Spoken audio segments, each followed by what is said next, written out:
We are back. Mr. Jim Learning, welcome back to the program. How you doing, Pete? I'm very good, and you? Very good, thanks. I guess you're all really delighted to hear talk about Gull Island today. Putting it in context, I probably won't be around to ever see it. Well, it is going to take quite a while, even according to the minister, that's for sure, yeah. Yeah, and of course, given that the price of everything is going up and the 4 cents is still standing, and given that alternatives are coming on like crazy, small chance. Okay. I'm not really worried about it. I'm writing it down, Jim. What's that? I'm writing it down. I'm not necessarily going to be around much longer than you, but I want to see if your theory holds true. I love the presumption that you will be around longer than me. Oh, I'm going to be around at least as long. Let me say that. Okay, that's good. No, I get it. You're a long way behind me. Anyway, since we last spoke, we did our walk on the Spur. We had 22 people come out and face the uncertainty of whatever that was. Right. But the Nalcor people on the ground they were excellent. They laid on a bus for us, which we declined because we wanted to walk it to get the full impact. And they're okay with that? Yes. Well, they pressed the point, and so did we. And at the end of the day, they stood aside. I mean, they give us all the precautionaries and the usual threats of this is going to cost you or it could cost you, and you're responsible for whoever gets hurt and whatever happens out there, including the downtime of the trucks and the bill, probably. So I thought that was pretty incredulous. But, they let us go, and they were really good. They dogged us all the way out and then had the cops come and take pictures of all of us, which was rather, I thought, C-51 type of thing, but I guess that's the future. Right. I don't know how you say that. Anything to dumb down rights and guard that horrible citizen out there who might be trying to flip this country over to something else that we don't want it to be. Mm. So, and the walk was really well. The people who had a spiritual contact with it got to exercise that. But it was very confusing for most people because to see it bald and bare like that, they really quite didn't know where they were going and quite what they were looking at, because it was really incredible to see all that vegetation just gone right down to the last willow. So it's completely stripped? It's completely stripped. And, for us who've been going there for years, finding the trailhead didn't take long, but for anybody else looking at it, they wouldn't know where to begin. Wow. Anyway, we had a really good look at it down and back. And like I said, the people who, they got to absorb the kind of corruption that this so-called construction is supposed to be. It's actually destruction. So we'll see where it goes. But and it's all about what Cabot was talking about, Craig, and the disrespect. I think the words you were looking for to describe the neglect of that plan is immoral and unconscionable.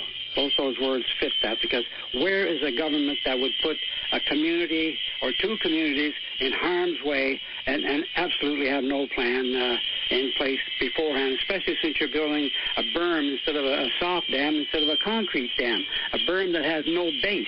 Mm-hmm. So this is no solid base and can go down for 1,000, as we've discussed, for 1,000 feet. They won't show us anything, but we've seen it anyway. We know. Well, it begs the question: what kind of a concrete base even that it would be of any significance? I suppose if things go that deep. But anyway, I want to ask you: is there any indication, or did you see signs of exactly how they cleared the North Spur of all vegetation? Oh, yes, they used those tree munchers, and they used chainsaws down where people had, they couldn't get any machinery, right down on the clay patch. But there was heavy equipment all over the North Spur doing this. Oh, yeah, absolutely. Okay. And like I say, down in the gully where what it exposed, actually, when they took the moss off, was the extent of the clay up, and that how far that really comes up that hill. I was surprised. It comes up just about the top. We could never see that because the moss was always there. Yeah. It was down, you'd see it, but you didn't know if it was continuous. But now we know it's continuous and absolute. And the moss presumably was doing something, at least to hold it there, along with the roots of all these trees and whatnot. Well, you know that, it's like I say, if the tree is wicking away 240 gallons an hour or a day rather, from the surface, and there are thousands of them out there, and you take them away, and you have to replace them with pumps, it becomes a man-made hope rather than a natural thing that stood all these millennia. Yeah, well, I read the book not too long ago about the landslide down by Harbour Breton there, and the fact that it had rained for 40 days or something and 40 nights, and led, they assume, to that. I mean, what happens if you get into a bad period, which happens occasionally, where an awful lot of rain hits the North Spur? Yeah, well, I have to tell you, we're very close this summer because this is one unusual summer. We've had more rain here than anybody can, and I'm 77. Well, memory is one thing. It could have been 30 years ago we had one, but I certainly can't remember anything that sticks out as far as this with regard to cold and rain. It's almost continuous. So it's like almost apocalyptic now. Well, what do leaders there representing the population in that part of Labrador say when you say, well, what are we going to do if something happens here? Have you got anything worked out? When are you going to inform us as to our plan of escape? Well, I'm not privy to everything that goes on, and I know somebody who is, but they're not saying a lot right now, but absolutely they're working on it. The frustration of the mayor apparently is that they've just done all they can with Nalcor. They cannot get any further. They're just being poo-pooed left, right, and center. All right, well, I'm going to have to give Jamie Snook a call because I haven't heard too much from him on this, and whether or not he's working on it or getting frustrated, I wouldn't know because we just haven't had that conversation. Yeah, no. Well, the frustration is, of course, the Nalcor knows his power, and it's only bureaucracy and town administration. But other things can happen. They can throw in people power, which we've been using in small groups, and it works very well. I got to tell you, people power is powerful. Politics is only strategy. Mm-hmm.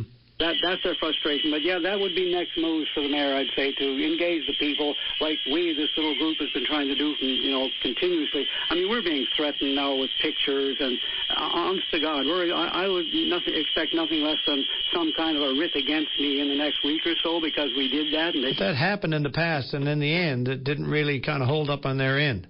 Yes, absolutely. And as you talk about our other leaders, the Aboriginal leaders, they're nowhere in sight because they're terrified of litigation.